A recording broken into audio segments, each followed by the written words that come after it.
She was on her knees, with her right ear glued to the floor. Ellie? Shh. She shushed him.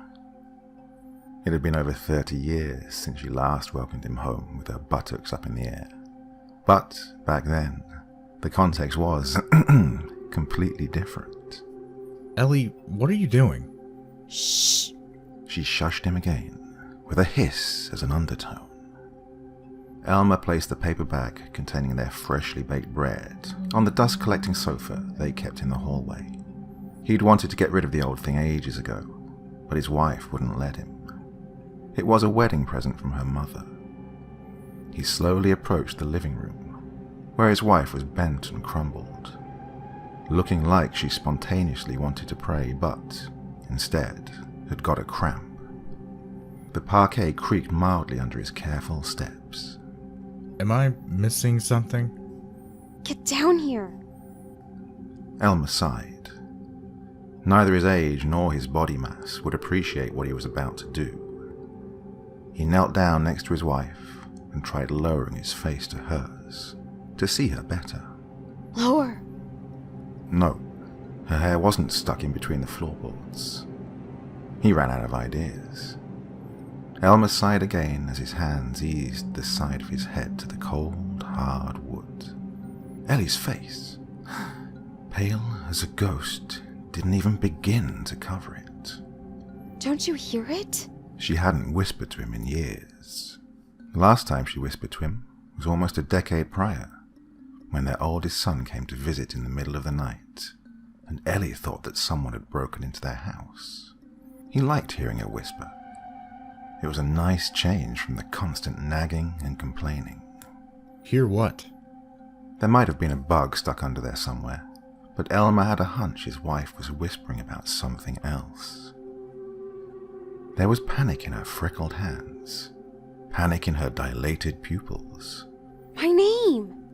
Can't you hear it? It's calling my name!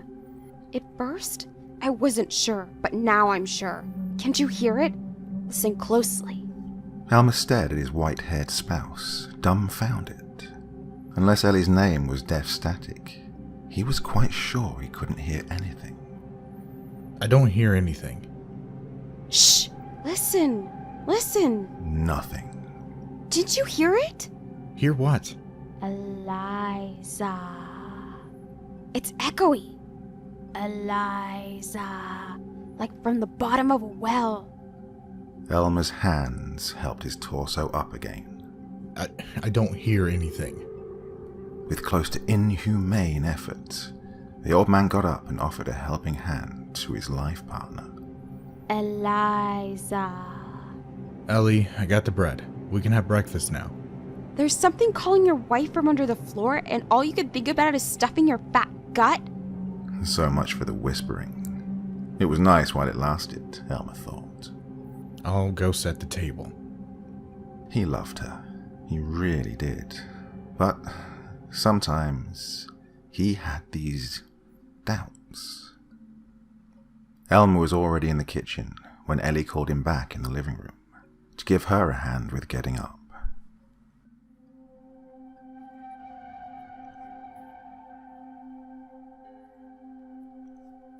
The following morning, he was welcomed home by not one, but two backsides staring at him from the living room floor. Elmer sighed. The torso attached to the butt dressed in black rose to reveal a head. Good afternoon, Father Jonathan. Ah, Elmer. Good afternoon. Ellie shushed both of them. Father Jonathan looked at her for a second, and then back at Elmer, pressing his lips into a line of mild desperation. Elmer entered his living room with the same caution as the day before.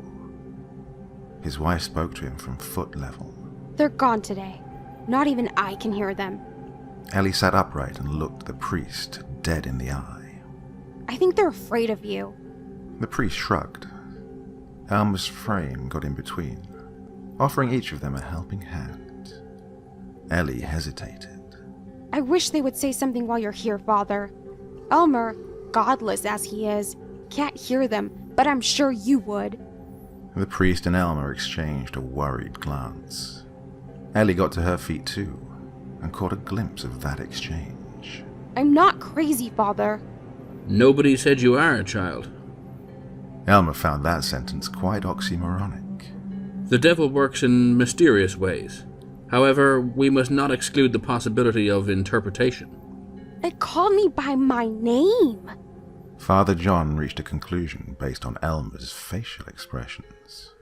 I shall bless this room for your peace of mind, child.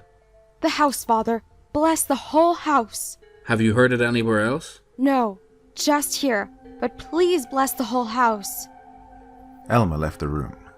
Father Jonathan followed him in the hallway, to the couch where he left his cross and holy water, where Ellie's hearing range couldn't reach them. She's old, Elmer. Bear with her. I am, Father. Elmer looked over the priest's shoulder at his wife, who dropped to her knees and glued her ear to the floor again. Always have, always will.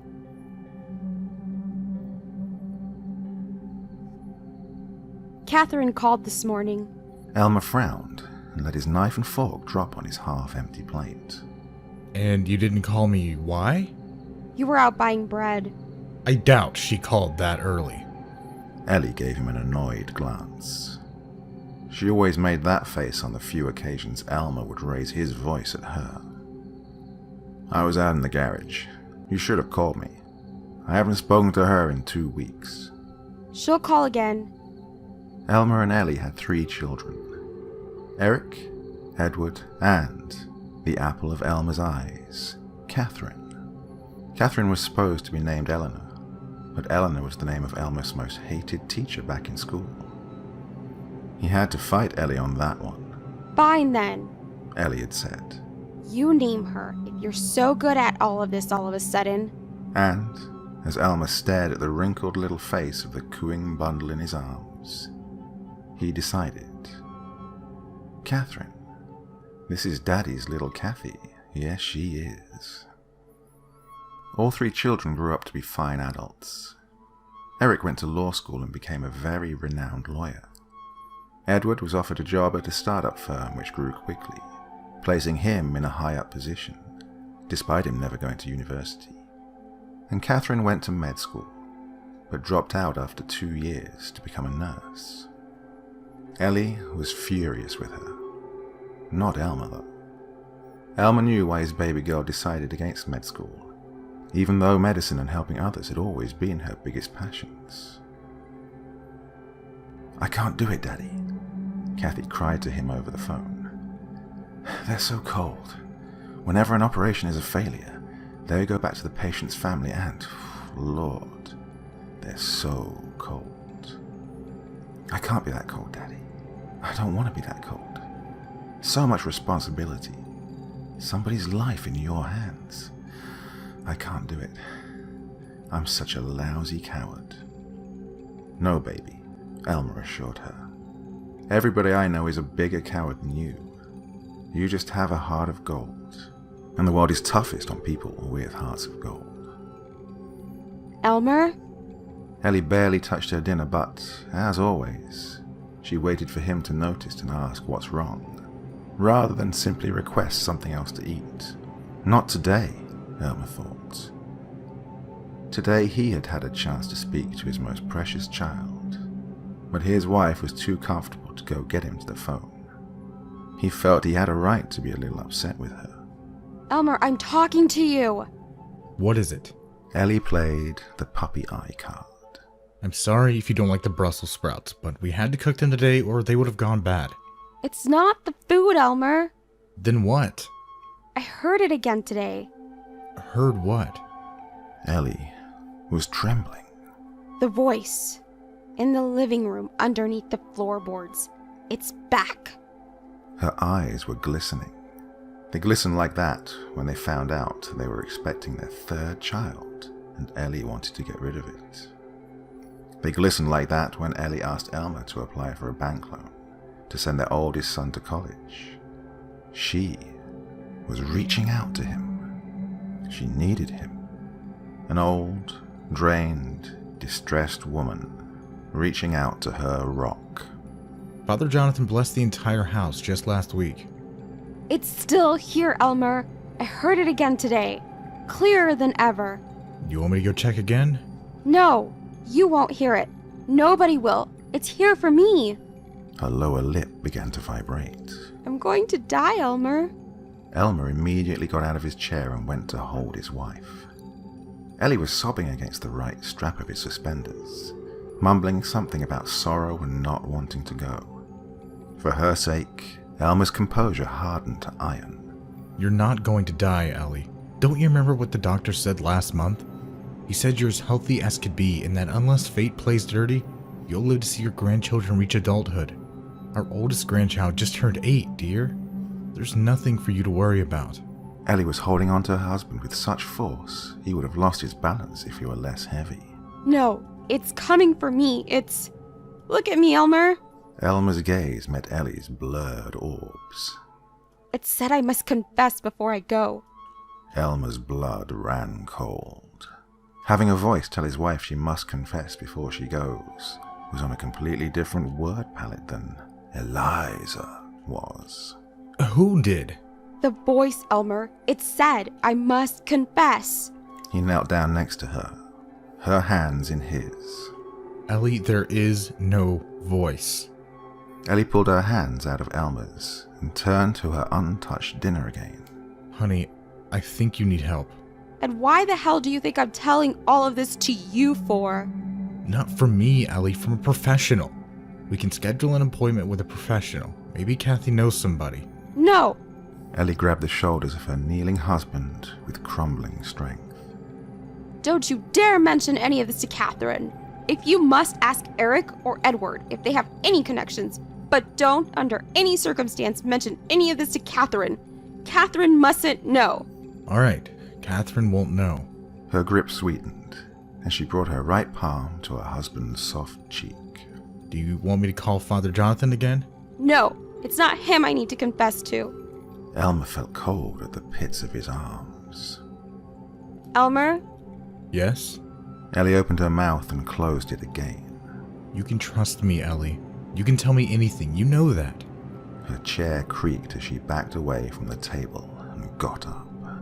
I'm going to bed. I'm tired. Ellie locked herself in the bedroom, making it clear for Elmer that he had to spend the night in the living room.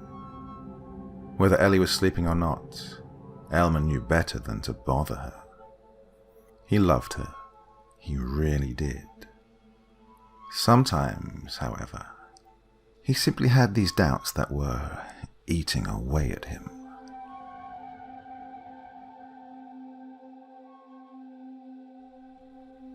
Elmer woke up the following morning and found that the bedroom was empty. He was always the one who was first to wake up. She wasn't in the kitchen either. Elmer didn't even snap his suspenders over his shoulders in his hurry to go outside and call for Ellie. She was at the back gate, the gate they only used when they were going to the baker's. The walk was shorter that way. Where were you? The paper bag she was holding made it obvious. I want to make breakfast today. The old man watched as his wife was in no hurry to get back inside the house. Ellie was a night person. He, on the other hand, was a morning person. Breakfast was his duty, whereas dinner was hers. It's been like that for the past 4 decades of their marriage, like those cute, yet deadly painful routines that old couples have. Elmer knew breakfast was his job, and seeing Ellie do it instead felt foreign and unpleasant. He followed his wife inside and stopped in the kitchen doorway. The sizzle of oil was in perfect harmony with Ellie scrambling eggs and the happy birdies outside. She was making French bread. He could tell, even with her back to him. Bacon and spring onions were on the table, just waiting to be chopped. Elmer entered the kitchen and grabbed the knife nearest to him. No!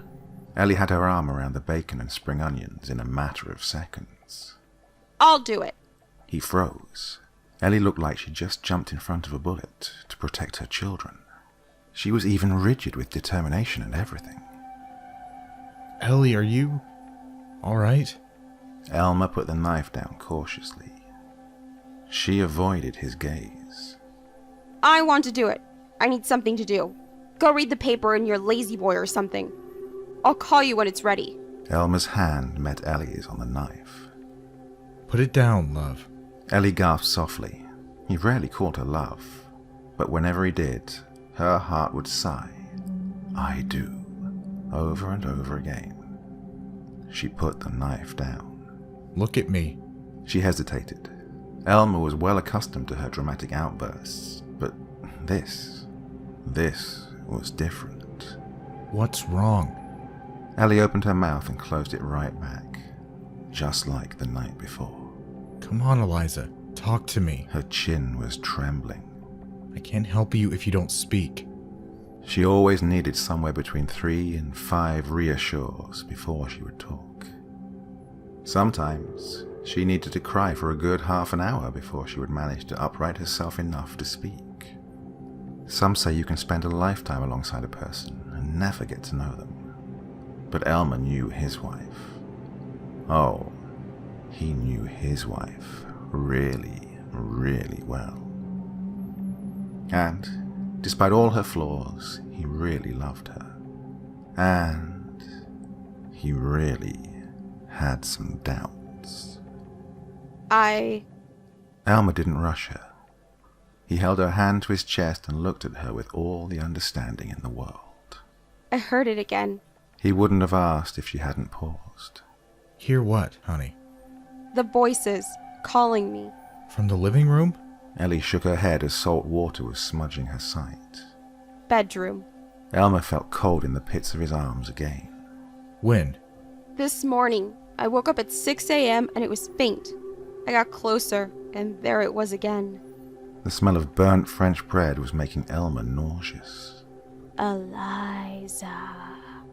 The floor? Yes. He had to hold her by the elbows so she wouldn't lose balance. Her whimpers were heartbreaking. Elmer, you have to believe me. The bread turned to charcoal. Breakfast was ruined. I believe you, honey, but I also believe that you need professional help. Ellie shook her head again. It's not help I need. She straightened her frame and swallowed her sobs. I need to confess. Confess to what, honey? She took her arms out of her husband's grip. The phone rang and Ellie took that as her cue to leave. She stormed out of the kitchen and into the hallway with the agility of a 20-year-old. Elmer got to the stove and turned the thing off before it would burn their entire house down. To his delight, he could still hear his wife talking to their daughter. He needed to hear Catherine's voice too. But he knew that, this time, his wife needed her more than he did.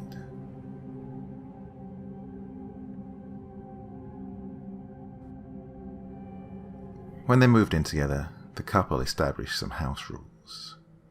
Number 1, no pets. Ever. Number 2, one is just as busy as the other, so the house chores have to be shared equally. Number 3, 2 meals a day is more than enough. And number 4, no matter how bad things get, they are not allowed to keep secrets from each other. This last rule was Elmer's favorite thing about being married to Ellie. When Ellie was young, she was the embodiment of poise. He knew it wouldn't be easy, but he had made up his mind the very second he laid eyes on her. It took him no less than 8 months to convince her to go out with him, and when she finally did, Elmer was so nervous he got sick and they had to cut their date short by 3 hours. He was head over heels for her, always had been. He regretted nothing. Even so, sometimes he had these doubts. Ellie had been a sweetheart all week. She made both breakfast and dinner, was using words such as please and thank you again, and, to Elmer's mind-numbing surprise, she was cuddling up to him in her sleep. Bedtime was the only time she would enter the bedroom, and, whenever she did, she would cling to Elmer like her life depended on it. Entering the living room was out of the question. Therefore, when it came to the house chores, she delightedly accepted her husband's help. Elmer was to take care of the living room and the bedroom. All other rooms in the house were in her care, including the attic, which she always hated. 2 weeks passed, in which Ellie was distracting herself with housework. Other than the fact that she was deliberately avoiding the living room and bedroom, life was turning back to normal. Until, one day, Ellie ran sobbing out of the house directly into her husband's arms, who was reading the newspaper in the garden. He didn't even ask. He just cursed under his breath and waited for the wife to pull herself together and tell him where the voices came from this time. The attic, Elmer. He felt so sorry for her. The poor thing was shaking from head to toe, and her sobs were excruciating. They're in the attic. How, Elmer? And why? The attic is over the kitchen. The voices are over my kitchen, Elmer. They've reached the kitchen. Elmer bit his lip. He didn't speak because he knew he would break down alongside her. All he could do was hold her as tightly as possible and rock their bodies gently until she calmed down. What are they saying? Ellie's fingernails dug into the front of his shirt. That I must confess. Confess to what, Ellie? What's weighing you down, honey? I'm so confused. Ellie pushed his chest away gently. She looked up at him, tears rolling down her face. Come on, Elmer said. let's go inside. I'll make tea and we can... No, Ellie wiped her nose with the sleeve of her blouse. I don't want to go back in the house right now. Alright, stay here. I'll go get the blankets and put the kettle on the stove. No. She inhaled twice and then looked him dead in the eye. Something big was coming. Elmer could feel it. You know, Mother never approved of us, of our marriage. Yes, I know. She always said, I have to be smart. You already know what my father did. He took everything when he left us, and my mother always said, I must trust no man, ever. Elmer's forehead felt hot. It's her fault. She said, I need to save money. She said, saving money behind the man's back is always a good idea, regardless of how things turn out. She made me think that you would one day just get up and leave me and the kids behind, or that if you don't end up being a good husband, I must take the kids and leave. And? Did you reach a verdict yet? Do I make a good husband or are you still putting money aside, just in case? Ellie lowered her head in shame. How much? She was crumbling under his stare. Eliza, how much? Last time I counted, somewhere around 300,000. When was the last time you counted? 2 years ago, when you and Catherine went to... 2 years ago? We've been married for 39 years. She started sobbing again. Elmer's tone was calm, but deep down, he was boiling with rage. Throughout our married life, we've had 2 loans from the bank, Eliza. The first when we bought the house, and the second when our oldest went to college.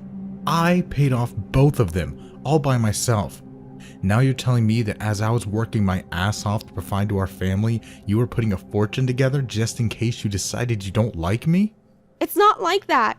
Then what's it like? Tell me. Your salary was higher than mine.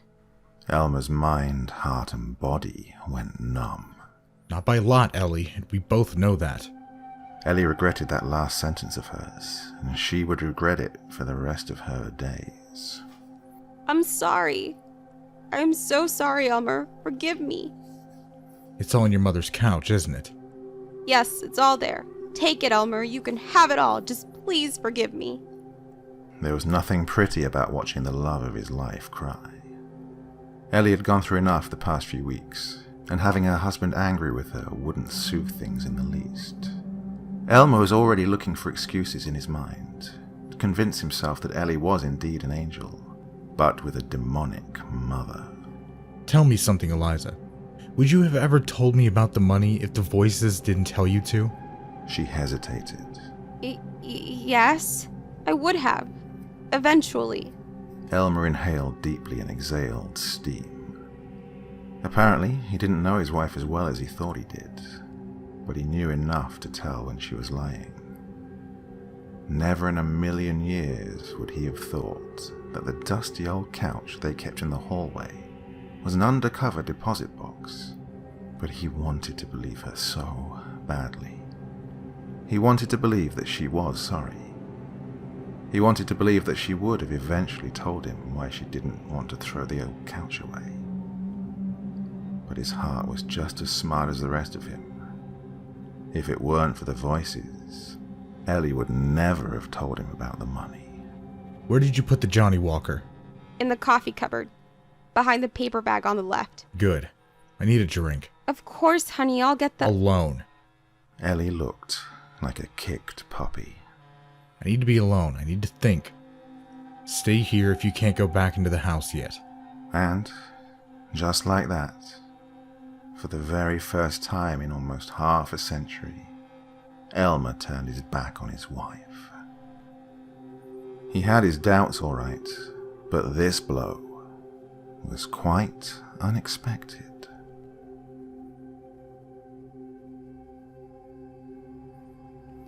The phone rang. Elmer picked up. Donovan residence. A choir of angels made itself heard from the other end of the line. Hi, Dad. It's me. It was the very first good thing that had happened to him those last few weeks. Catherine, my baby girl. It's so good to hear your voice. How are you? I'm good. I'm really good. I'm happy I finally got you on the phone for once. We haven't talked in ages. You're not the only one who's happy, kiddo. Nostalgia's no joke once your favorite kid moves out of the house. Dad, you're being super unfair to Ed and Eric right now. No, come on. As if they didn't know who my favorite is. Lucky for me, they share my adoration for you, so they never blamed me. Catherine laughed and Elmer's heart grew twice its size. Yeah, they're pretty awesome. I just got off the phone with Eric. He won a super difficult case today. He did? That's fantastic. I'm not surprised, though. Your mother and I always struggled to scold him whenever he got into trouble. He always knew how to twist an argument in his favor, even in his kindergarten years. The other end of the line went silent for a couple of seconds. Kathy Cat? You still there, honey? Dad? Is someone next to you? Elmer's throat went dry. No, not right now. Why? I think I can hear something. A man's voice. It's faint, but deep and guttural. The now familiar coldness was gathering in the pits of his arms again. What does it say, honey? It says Ellie came out of the kitchen. something about confession. Honey, I have to go. I'll call you back tomorrow, alright? Daddy, is everything okay?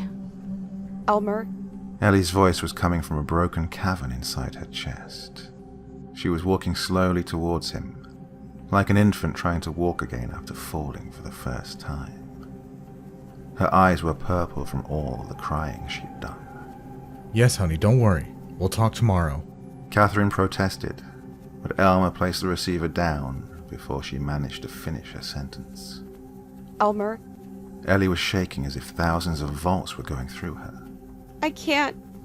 Drool was connecting her inferior lip to the upper one, like a spider web. I can't take it anymore, Elmer.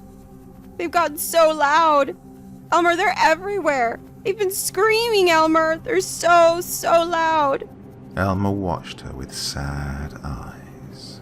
Eliza, I'm sorry, but I really can't hear anything. In her despair, Ellie let out a scream, cupped her hands over her ears, and collapsed on the floor. Elmer rushed to her side and tried embracing her, but she pushed him away. Make it stop. Please make him stop. Why? What are you saying? That I must confess.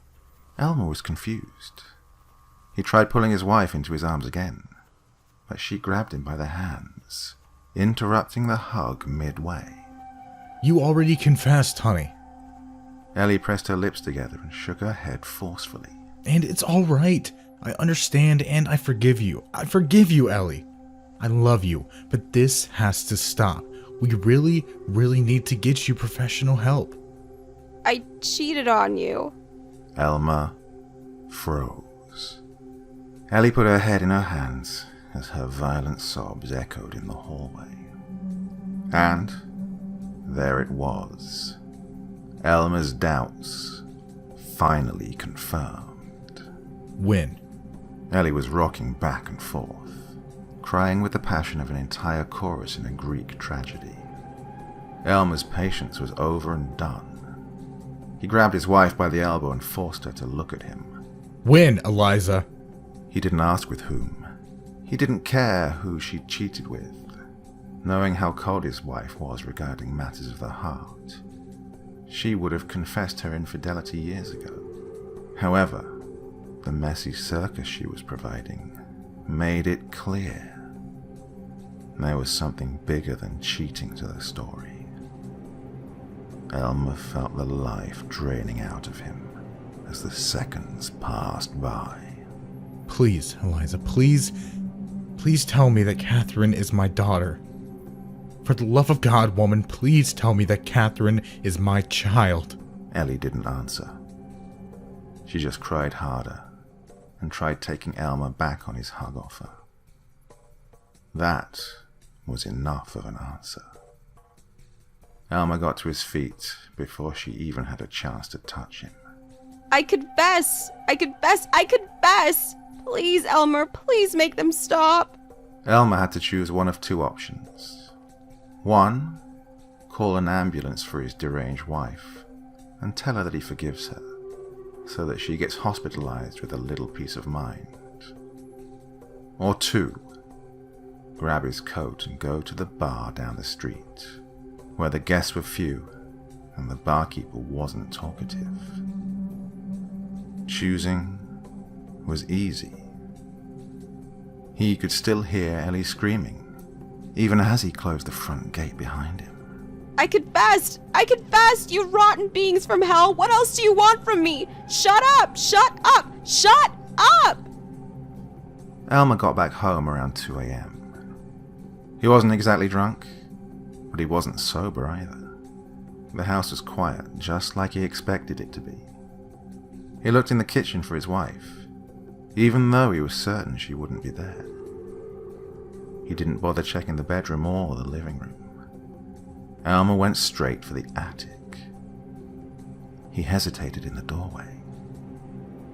Even though he knew she was there, he still needed confirmation before he would proceed any further.